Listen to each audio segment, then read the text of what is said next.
กองประชุมใหญ่ผู้แทนครั้งที่7องค์คณะพรรคของกรมใหญ่การเมืองกระทรวงป้องกันความสงบ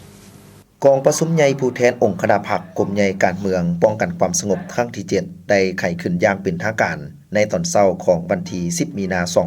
2025ที่สโมสรกระทรวงป้องกันความสงบภายใต้การเป็นประธานของสหายพลตรีปริญญาเอกสุวรรณีศรีสุภาพมีไสคณะประจำพรรคกระทรวงเลขาคณะพรรคกรมใหญ่หัวหน้ากรมใหญ่การเมืองป้องกันความสงบโดยการให้เกียรติเข้าร่วมของสหายพลเอกวิไลลาคำฟองกรรมการกรมการเมืองศูนย์กลางพรรครองนายกรัฐมนตรีกระทรวงป้องกันความสงบมีผู้แทนสมบูรณ์ที่มาจากภาคฐานพรรคอ้อมข้างกรมใหญ่การเมืองซึ่งเป็นตัวแทนให้สมาชิกพรรคในทั่วองค์คณะพรรคกรมใหญ่การเมืองป้องกันความสงบพร้อมด้วยบรรดาแขกถูกเชิญเข้าร่วมอย่างพร้อมเพรียงสหายพลตรีปริญญาเอกสุวรรณีศรีสุภาพมีไสคณะประจำพรรคกระทรวงเลขาคณะพรรคกรมใหญ่หัวหน้ากรมใหญ่การเมืองป้องกันความสงบได้กล่าวเปิดกองประชุมซึ่งท่านได้ยกให้เห็นถึงความหมายความสำคัญของการดำเนินกองประชุมใหญ่ผู้แทนองค์คณะพรรคกรมใหญ่การเมืองป้องกันความสงบครั้งที่7พร้อมทั้งตีราคาสูงต่อมากผลของการเคลื่อนไหวเวียกงานตลอดระยะผ่านมาและแสดงความเชื่อมั่นว่าผ่านกองประชุมครั้งนี้จะเฮ็ดให้ทั่วองค์คณะพรรคกรมใหญ่การเมืองป้องกันความสงบเติบใหญ่เข้มแข็งก้าวขึ้นอย่างบ่หยุดยั้งหลังจากนั้นสหายพลจัตวาคอนสวรรค์สมภาไสคณะพรรคกระทรวงรองเลขาคณะพรรคกรมใหญ่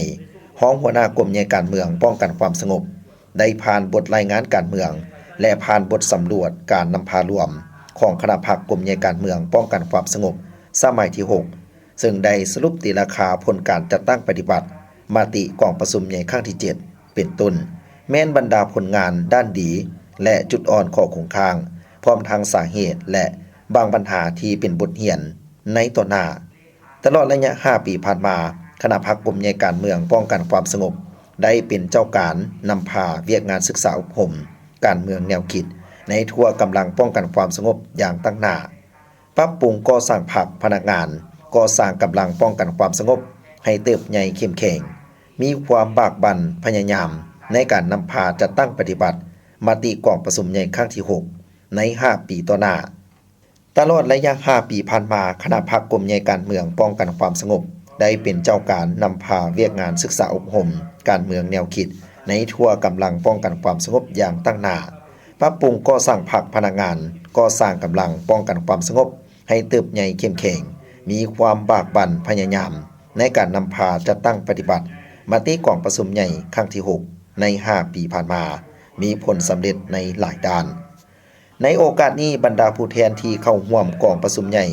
ได้พร้อมกันประกอบคำคิดคำเห็นอย่างคงไปคงมาต่อบทรายงานการเมืองและบทสำรวจนำพารวมเป็นต้นแม่นบรรดาจุดอ่อนข้อคงค้างจำนวนหนึ่งเพื่อปรับปรุงแก้ไขในต่อหน้ากองประชุมใหญ่ได้เป็นเอกภาพรับรองเอาทิศทางหน้าที่คาดหมายสู่สนแผนยุทธศาสตร์ปรับปรุงกำลังป้องกันความสงบให้ปลอดใสหนักแน่นเข้มแข็งและมีแบบแผนทันสมัยเพื่อตอบสนองความเห็นของต้องการหน้าที่การเมืองในเฉพาะหน้าและยาวนานในโอกาสที่มีความหมายความสำคัญผู้แทนกองประชุมได้พร้อมกันใช้สิทธิประชาธิปไตยของตนบอนบัตรคัดเลือกเอาคณะบริหารงานพรรคกรมใหญ่การเมืองป้องกันความสงบสมัยที่7ในนี้มีผู้สมัคร17สหายเลือกเอา15สหายเพื่อเป็นแกนนำในการนำพาทั่วองค์คณะพรรคกรมใหญ่การเมืองป้องกันความสงบกองประชุมครั้งปฐมฤกษ์ของคณะบริหารงานพรรคกรมใหญ่การเมืองป้องกันความสงบสุดที่7ได้เลือกเอาสหายพลจัตวาคอนสวรรค์สมภาไสเป็นเลขาคณะบริหารงานพรรคกรมใหญ่การเมืองป้องกันความสงบสหายพลจัตวาปริญญาเอกหุ่มพันธ์ผิวเข้มพรเป็นรองเลขาสหายพลจัตวาสายคองเพชรสวงศ์เป็นประธานกวดกาสหายพันโทพรเพชรแสงศรีลิจันทร์และสหายพันโทคอนสวรรค์ไสยวงศ์เป็นรองประธานกวดกาสหายพันเอกเพิ่นคำแสงดาราสหายพันเอกปริญญาเอกเวียงไสธรรมสิทธิ์สหายพันเอกบุญมีมัคควานสหายพันเอกจันทาวันแสง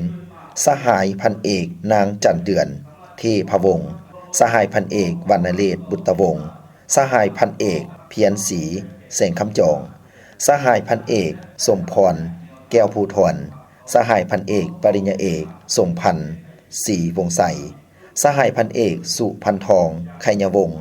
สหายพันเอกปริญญาเอกลินทองแก้วประพันธ์และสหายพันเอกปริญญาเอกคำจันทร์สุทธศักดิ์เป็นคณะพร้อมเดียวกันนี้ยังได้เลือกเอาสหายพลจัตวาคอนสวรรค์สมภาไสสหายพลจัตวาปริญญาเอกห่มพันธ์ผิวเข้มพรสหายพลจัตวาสายคองเพชรวงศ์สหายพันเอกเพิ่นคำแสงดาราและสหายพันเอกปริญญาเอกเวียงไสธรรมสิทธิ์เป็นคณะประจำพรรคกรมใหญ่การเมืองป้องกันความสงบ